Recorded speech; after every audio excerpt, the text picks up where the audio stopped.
നയനയുടെയും ആദർശിൻ്റെയും promo റിവ്യൂയിലേക്ക് എല്ലാവർക്കും സ്വാഗതം. അങ്ങനെ നമ്മൾ ഡേവിഡ് ആണെങ്കിൽ വക്കീലിനെ കണ്ടിട്ട് പറയുന്നുണ്ട് കേട്ടോ, പോലീസുകാരൻ എൻ്റെ ആളായതുകൊണ്ട് എന്തായാലും അവിടെ നിന്ന് ജാമ്യം കൊടുത്തിട്ടൊന്നുമില്ല. ഇനി നമുക്ക് കോടതിയെ സ്വാധീനിക്കാനൊന്നും നമുക്ക് പറ്റത്തില്ലല്ലോ. അതുകൊണ്ട് വക്കീലിൻ്റെ കഴിവ് അവിടെ വേണം തെളിയിക്കാനെന്ന് പറയുന്നുണ്ട് കേട്ടോ. പിന്നെ നമ്മൾ ആദർശിനെയൊക്കെ കാണിക്കുന്നുണ്ട്. അപ്പോൾ ആദർശാണെങ്കിൽ പറയുന്നുണ്ട്, എന്തായാലും നമ്മൾ പോലീസുകാരുടെ അടുത്ത് ഒരു തെറ്റും ചെയ്യാതാണ് എൻ്റെ ഭാര്യയെ താൻ കൊണ്ടുപോകുന്നതെന്നൊക്കെ പറയുന്നുണ്ട്. അപ്പോഴത്തേക്കാണെങ്കിൽ നമ്മളെ പോലീസ് പറയുന്നുണ്ട്, തൊണ്ടി മുതലോട് കൂടിയാണ് ഞാൻ എന്തായാലും ഇവരെ കസ്റ്റഡിയിലെടുത്തതെന്നൊക്കെ പറയുന്നുണ്ട്. പിന്നെ നമ്മളെ മുത്തശ്ശനെയും മുത്തശ്ശിയൊക്കെ നമ്മൾ മുത്തശ്ശിയാണെങ്കിൽ ആകെ ടെൻഷൻ അടിച്ചൊക്കെ ഇരിക്കും കേട്ടോ. എന്തായാലും നയനമൊക്കെ ജാമ്യം കിട്ടും, എന്തായാലും പോലീസ് സ്റ്റേഷനിൽ നിന്ന് ജാമ്യം കൊടുത്തില്ലല്ലോ, അപ്പോൾ ഇനി കോടതിയിൽ നിന്ന് ജാമ്യം കിട്ടുമെന്നൊക്കെ ഉള്ളൊരു ടെൻഷനിലൊക്കെ നമ്മൾ മുത്തശ്ശിയൊക്കെ ഇരിപ്പുണ്ട്. അപ്പോഴത്തേക്കും നമ്മൾ മുത്തശ്ശൻ പറയുന്നുണ്ട്, എന്തായാലും നമുക്ക് നോക്കാം, നവീമോനല്ലേ കേസ് വാദിക്കുന്നതെന്നൊക്കെ നമ്മൾ മുത്തശ്ശിയെടുത്ത് പറയുകയൊക്കെ ചെയ്യുന്നുണ്ട്.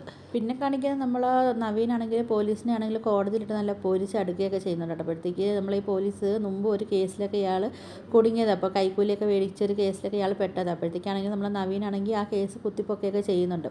എന്നിട്ട് നവീൻ ചോദിക്കുന്നുണ്ട്, അന്ന് താൻ എത്ര കൈക്കൂലിയൊക്കെയാണ് വാങ്ങിച്ചതെന്നൊക്കെ നമ്മൾ നവീന പോലീസിൻ്റെ അടുത്തൊക്കെ ചോദിക്കുന്നുണ്ട്. അപ്പോൾ അയാൾ ആകപ്പെട്ട ഒരു അവസ്ഥയിലൊക്കെ അയാൾ നിൽക്കുകയൊക്കെ ചെയ്യുന്നുണ്ട്. അങ്ങനെ നമ്മൾ നയനെ ഇട്ട് പൊളിച്ചെടുക്കാൻ വേണ്ടി വന്ന് ഇപ്പോൾ അവസാനം പോലീസിനെ ഇട്ട് നമ്മൾ നവീനാണെങ്കിൽ പൊളിച്ചടിക്കുകയൊക്കെ എടുക്കുന്നുണ്ട്. അപ്പോൾ ഇതൊക്കെയാണ് പ്രമോ ആയിട്ട് കാണിച്ചിരിക്കുന്നത്. അപ്പോൾ വീഡിയോസൊക്കെ ഇഷ്ടപ്പെട്ടാൽ ഒന്ന് ലൈക്ക് ചെയ്ത് ഷെയർ ചെയ്ത് സബ്സ്ക്രൈബ് ചെയ്ത് ബെല്ലൈക്കൺ എനേബിൾ ചെയ്ത് ഒന്ന് സപ്പോർട്ട് ചെയ്യണേ.